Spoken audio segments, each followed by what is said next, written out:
నీకు తెలియదు ఆయన మాట్లాడినట్టు.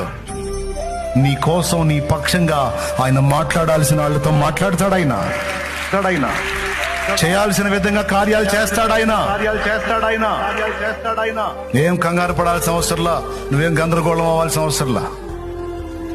ఎవరితో మాట్లాడితే నీకు మేలు కలిగిద్దో, ఎవరితో మాట్లాడితే కార్యాలు జరుగుతాయో, మాట్లాడాల్సిన వాళ్లతో ఆయనే మాట్లాడుతాడు. దిగులు పడద్దో. విశ్వాసము గలదానవై ఆయన సన్నిధిని ప్రేమించు. విశ్వాసము గలవాడవై ఆయన సన్నిధికి చేరి నీ బాధ, గోడు, వేదన అంతా చెప్పు చెప్పు చెప్పు.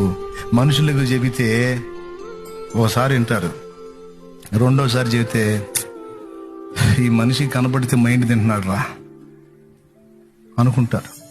10 మంది దగ్గరికి వెళ్ళి నీ బాధ 10 సార్లు 10 మందికి చెప్పుకునే కంటే ఆ 10 సార్లు ఒక్క దేవుడు, నీ ప్రభు అయిన యేసు దగ్గరికి వెళ్ళి చెప్పుకో 10 సార్లు.